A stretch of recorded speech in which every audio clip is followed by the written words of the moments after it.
lot of things in the media, about a lot of covert operations that happen, or a lot of political things that go on behind the scenes of certain incidents. There's much more to it than what we know as such. We don't know what our government's up to. We don't know what the establishment is up to. People in the military don't know what operations they're being sent in for. People in the military don't know that who's on their side and who's not on their side. It's a story about Major Vikram Singh. And in the late 1980s, when he's sent into Sri Lanka for a covert operation, he doesn't know what is in store for him. And that's exactly what Madras Cafe is about. Now, this film is being said that it's somewhat based on the assassination of Rajiv Gandhi sahab as well. There are references to that. We cannot deny it, because once you see the film, if I deny it, even the physical resemblance to Rajiv Gandhi seems to be there. If I deny it now, if I deny it now means I'm cropping out when the film releases. Right. So there's no sense in denial. We have taken inspiration from true life characters.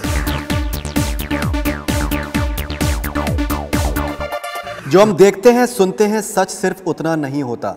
Well, this is one of the catchy lines from Madras Cafe, which I think has a certain subtext to it as well. And we have with us John Abraham with us, the producer and the actor of the film, a film which is very, very close to his heart. Wonderful to have you back on Bollywood Hungama. Thank you. And you're basically saying that whatever we hear about a lot of things in the media, about a lot of covert operations that happen, or a lot of political things that go on behind the scenes of certain incidents. There's much more to it than what we know as such. Well, what we're basically saying is that what we hear, what we see is not necessarily the truth. And it's as simple as that. We don't know what our government's up to. We don't know what the establishment is up to. People in the military don't know what operations they're being sent in for.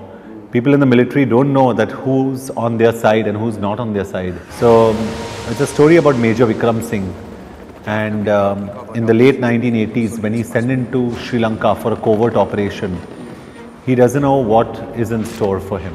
And that's exactly what Madras Cafe is about. It's a political spy thriller with realistic action that takes you and transforms you into the world of Jaffna, and shows you a side of India and shows you a side of political and military turmoil that people have never seen before. अगर अन्ना को और powerful बनाया जा रहा है, there'll be a whole new civil war. God damn it, this is not a game.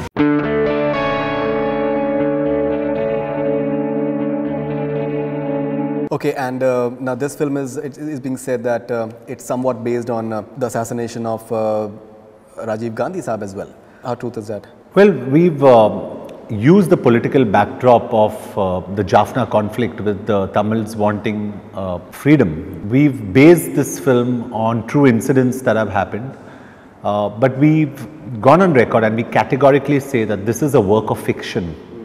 We've been inspired by true events. Yes, there is an instance in the film, there are historical references in the film to assassination, to political, avals happening. So there are references to that. We cannot deny it, because once you see the film, if I deny it, even the physical resemblance to Rajiv Gandhi seems to be there. If I deny it now, if I deny it now means I'm cropping out when the film releases. Right. So there's no sense in denial. We have taken inspiration from true life characters. But is this a true story? It's a work of fiction, because my character is fictitious in the film. My character is a story of 1,000 soldiers put together and all their experiences put together. Maybe one soldier's wife died, maybe one soldier's partner died, maybe one soldier was done in by his own government. So we've added all these characteristics to one film and put it in to make it what we believe is an engaging thriller.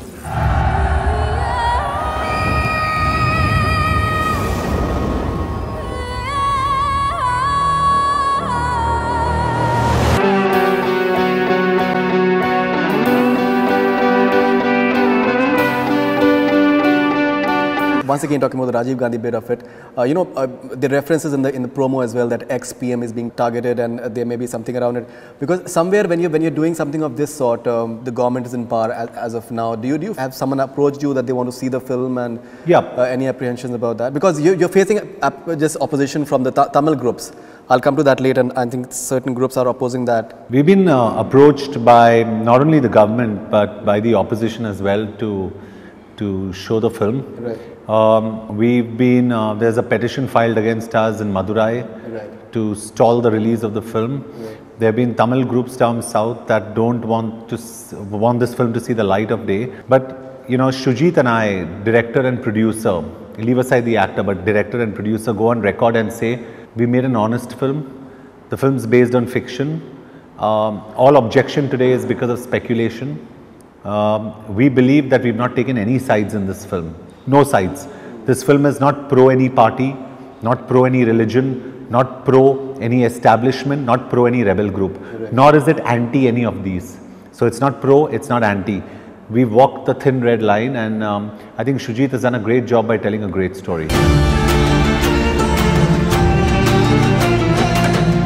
If you're not taking a stand somewhere, then are you not taking a easy We are way taking out? a stand. You We're are telling taking a story. Stand. You're telling a story. We're telling a story, and I'll tell you why. Are you showing the assassination? You're not. You have to see the climax to figure that out. All I can tell you is that it's one of the most engaging climaxes that I'm getting goosebumps when I talk about it, that one can see. And I saw the film yesterday. Right. And I'm speaking from my experience of watching it yesterday. And that's not even a complete cut of the film. Final cut. So we're coming to the point, you know, we are showing what we believe is true. We are showing what we believe is honest. And we've done exactly that. And yes, we have taken a stand to tell a story. And let me tell you, Faridoon, why I've done this. Shujit approached me 7 years ago with this film. Right. And why has it impacted me so much is because on May 22nd, 1991, when I woke up, I was really young, I woke up and a drop of water hit my eye, and I looked up and I saw my mom drawing the curtains and she was crying. And I asked her what happened, and she said Rajiv Gandhi was killed last night. Rajiv Gandhi was assassinated on the 21st of May, 1991. Right. And youngsters who've not seen that, who were born in 89, 90, 91, I think this film is a must for every Indian to see. It's very presumptuous for me to say, Faridoon, it's a good film or a bad film. Right. That, you know, the audience, I have a lot of faith in the audience, and they will decide once they see the film. All I can say is it's a must-see film for every person in this country to know what happened in India that changed the political history of our country. In other words, you're saying that what really happened behind the assassination of Rajiv Gandhi? Partly. Partly what happened behind the assassination of an ex-PM. Like I said, we've taken inspiration out of true characters, but our film is based on fiction, Faridoon. I will always go on record and say that it's a film based on fiction. I'll never say it's a true life film. Let people draw resemblances, that's their job, and I would love for them to draw resemblances. There are reports saying that Anna Bhaskaran's character is like the LDD leader Prabhakaran. Right. We love for them to draw references because we want a debate. We don't want a controversy that will help the film. We want a debate that will happen in a Madras Cafe or any cafe after they watch the film, when they sit and they talk about it and say, is this what really happened in India? Wow. You know, that's the kind of debate we want to stir. And Faridoon, if I've done it with my first film with Vicky Donor, where we've spoken about a sperm donor, why don't we create a debate on the second film? And all our films are going to reflect just that.